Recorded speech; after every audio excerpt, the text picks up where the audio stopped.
OBC हिताच्या संदर्भात आम्ही केलेलं काम आणि ओबीसी हिताच्या संदर्भात इतर सरकारने केलेलं काम यांना केवळ राजकारण करता येतं। आम्हाला ओबीसी समाजाचं हित पाहायचं आहे, आम्ही ते हित करणारच आहोत, मराठा समाजाचं हित करणार आहोत, सगळ्या समाजाचं हित हेच सरकार करू शकतं। कोर्टाने सरकारला विचारले की मग मराठ्यांना आरक्षण कुठलं, ओबीसी की असं कोर्टाने कधी विचारलं मला माहिती नाही, विचारलं असेल तर उत्तर देऊ। ओबीसी समाजातल्या 2 तरुणांनी आत्महत्या केली, तुम्ही ओबीसी समाजाला वारंवार सांगताय की भाजप असेल किंवा आम्ही सगळे नेते असून ओबीसी समाजाच्या बाजूने दोन्ही समाजात तेढ निर्माण होऊ नये असे प्रयत्न तुम्ही पहिल्यांदा बाईट दिली होती जी आर आल्यानंतर, पण आता ओबीसी समाजातल्या लातूर जिल्ह्यातल्या दोघांनी आत्महत्या केली आहे, काय आव्हान करणार? मला असं वाटतं की जोपर्यंत दोन्ही समाजाचे नेते खरी वास्तविकता काय आहे ही समाजापर्यंत पोहोचवणार नाही तोपर्यंत तेढ कमी होणार नाही। याच्यामध्ये पहिल्यांदा तर मी एवढंच सांगू इच्छितो की ज्यांच्याकडे कुणबी नोंदी आहेत त्यांना सर्टिफिकेट मिळणार आहे, बिना नोंदीचं कोणालाही सर्टिफिकेट या ठिकाणी मिळणार नाही। त्यामुळे ओबीसी समाजाने चिंता करण्याची आवश्यकता नाहीये। मला असं वाटतं की कुठेतरी हे जे वातावरण तयार करण्याचा काही प्रयत्न करतायत की जणू काही आरक्षण गेलेलं आहे, अशा प्रकारचं वातावरण तयार केल्यामुळे मुलांच्या मानसिकतेवर त्याचा परिणाम होतो आणि दुसरीकडे दुसऱ्याही बाजूनं टोकाचंच अशा प्रकारचं राजकारण या ठिकाणी चाललेलं आहे। अशा राजकारणाने कधीच समाजाचं भलं होऊ शकत नाही। समाजाचं भलं हे समाजापर्यंत वास्तविकता पोहोचवली तरच होऊ शकतं।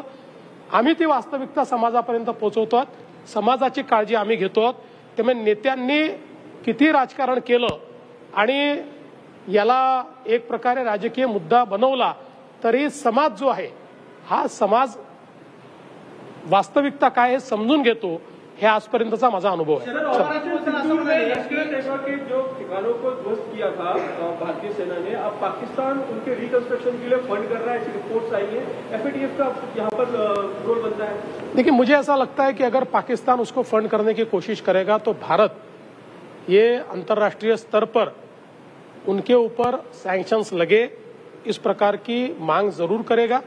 लेकिन ये जो मुद्दा है, इस मुद्दे के ऊपर आधिकारिक तौर पर भारत सरकार ही बोल सकती है, मैं इस पर आधिकारिक तौर पर नहीं बोल सकता। हाँ, डीजे मुक्तीचं चालू आहे, सोलापूरमध्ये लोकांनी केलं, पुण्यात सुद्धा मोहीम चालू आहे, सकाळ म्हणजे सह्यांची मोहीम झाली आहे।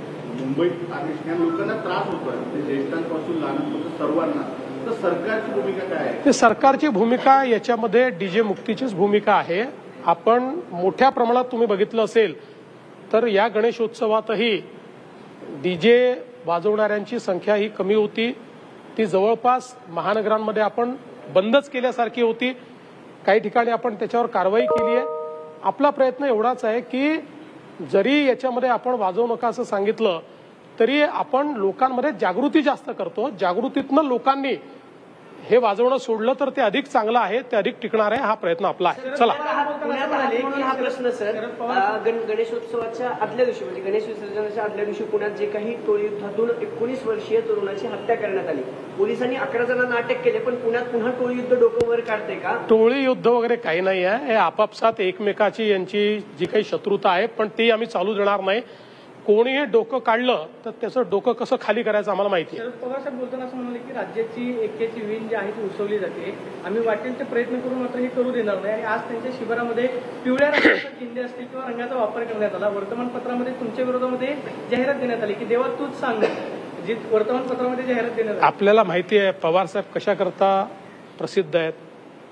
पवार साहेबांनी एक्स म्हटलं की वाय समजायचं, याकरताच पवार साहेब प्रसिद्ध आहेत। त्याच्यामुळे मोठे नेते आहेत, त्यांच्यावर अधिक काय बोलू। चला, टोकाचं राजकारण सुरू आहे असं फडणवीसांनी म्हटलेलं आहे। आरक्षणासाठी आत्महत्या करू नका असं आवाहनही यावेळी फडणवीसांनी केलेलं आहे।